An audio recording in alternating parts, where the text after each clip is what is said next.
BJP को election जीतने के लिए मजहब पे वापस जाना पड़े तो कहीं ना कहीं उनकी हुकूमत फेल हो गई है, क्योंकि 10 साल के बाद अगर यही है लोगों को दिखाने के लिए और इसके अलावा कुछ है नहीं, तो मैं तो यही उम्मीद करूंगा कि आने वाले इलेक्शन में बीजेपी से इस तरह के सवाल किए जाएं और लोग के जरिए और वोट के जरिए इन सवालों का जवाब आ जाए।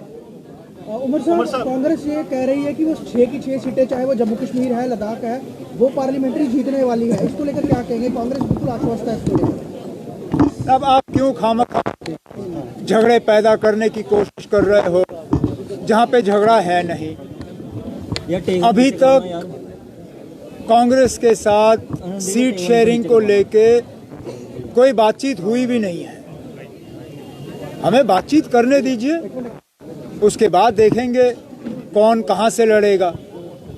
हमारी ये कोशिश रहनी चाहिए कि फिलहाल जम्मू कश्मीर लद्दाख को लेके 3 सीट जो हैं वो इंडिया अलायंस के पास हैं और 3 बीजेपी के पास। हमारी ये कोशिश रहनी चाहिए कि पार्लियामेंट इलेक्शन के बाद 6 की 6 सीटें जो हैं वो इंडिया अलायंस के पास रहें। बाकी कौन कहां से लड़ेगा उस पे हम जो है आगे जाके कांग्रेस से बात करने के लिए जो है हम तैयार हैं। लेकिन ये जो आप 6 की 6 सीट की बात कर रहे हो, ये खामखा बिना वजह आप फसाद पैदा करने की कोशिश कर रहे हो जिसकी कोई जरूरत ही नहीं है। उमर साहब, टुवर्ड्स योर राइट, बात बन जाएगी कोलिशन जो आप कह रहे हैं कि सीट शेयरिंग को लेकर, क्योंकि अनंतनाग सीट को लेकर महबूबा मुफ्ती भी लड़ना चाहती है कांग्रेस से। लड़ना तो बहुत लोग चाहते हैं, वो छोड़िए ना, कौन लड़ना चाहता है कौन नहीं लड़ना चाहता, आप हमें बात करने दीजिए। जैसे मैंने आपसे कहा 3 सीटें तो पहले ही इंडिया अलायंस के पास हैं, उन पे तो बहस करने की जरूरत नहीं है। जो 3 सीट बीजेपी के पास हैं उनको हम बीजेपी से कैसे वापस ला सकते हैं उसके लिए हम बातचीत करेंगे।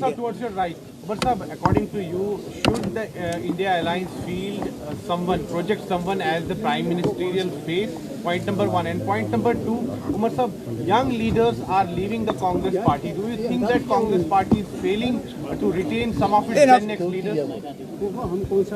जहां तक आप कांग्रेस की बात कर रहे हो और कांग्रेस से लोगों का आना जाना,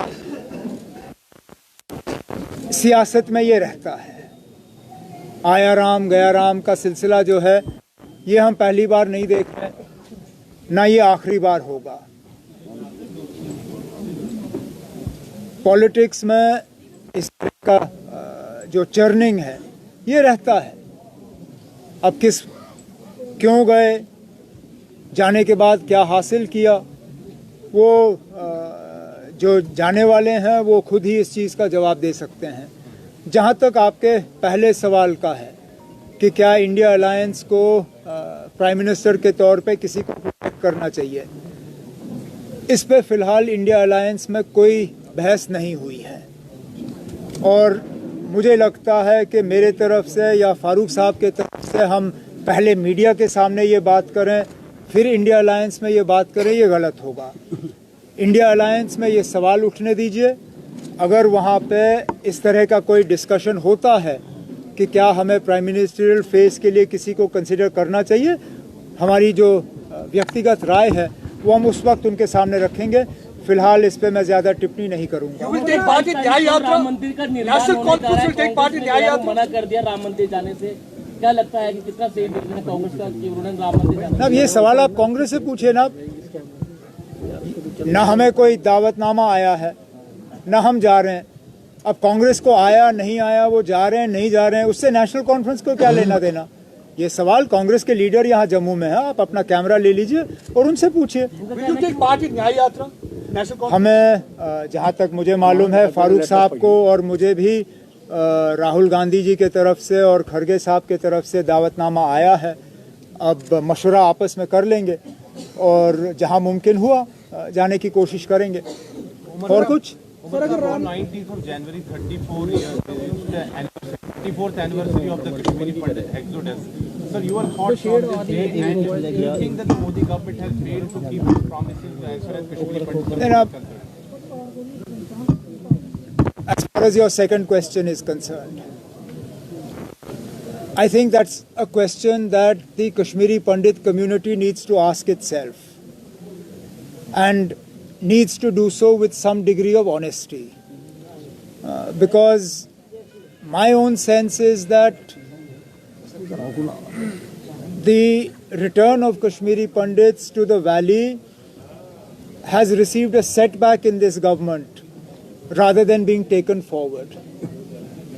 It is during this government's term, and particularly in the last year or 2 years, that we saw a concerted move on the part of those Kashmiri Pandits that were working in the valley, demanding that they be resettled outside of Kashmir Valley, which is a phenomenon only of the recent years. As far as the anniversary is concerned, it remains a dark day. The National Conference's leadership has always believed that Kashmir Valley is incomplete until those people who left the valley in this turmoil are able to return, but return of their own free will. We hope that a situation is created in the valley, that those who left because their lives were at risk are able to at least consider returning. The truth is that at this point in time, given the way militancy has spread and re-emerged in areas that were hitherto clear of militancy, particularly Rajouri Poonch, I fear that the process of return has been delivered a setback in the last few years rather than taken forward. Umar Sahab, one last question. Umar Sahab, whenever assembly elections are now going to be held, in case the scenario that emerges after the election is that there is a fractured mandate, would National Conference consider having a tie-up with the BJP alliance, ruling out it completely? I love how your question has so many hypothetical elements to it that it is absolutely impossible to give a categorical answer. First, you're assuming an assembly election. This government that talks so much about one nation, one election, is unable to put its money where its mouth is, even with one state, much less the entire nation. If you cannot have an election of J&K Assembly together with Parliament now, how do you ever imagine that you will be able to have an Assembly and Parliament election at the same time when states like UP, Bihar and others, which require so much presence of security force, when they will also go to the polls at the same time? So this government, if it is serious about one nation, one election, I hope that they will put their money where their mouth is and show us that it is possible by doing it first in Jammu and Kashmir. We have a parliament election in a few months. Let's have an assembly election at the same time and then see. So that is one hypothetical part.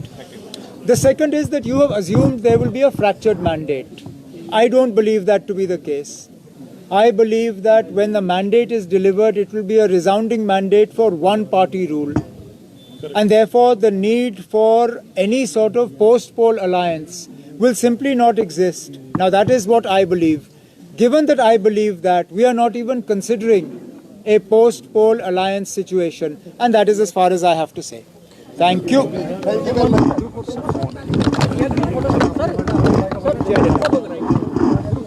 Chalo.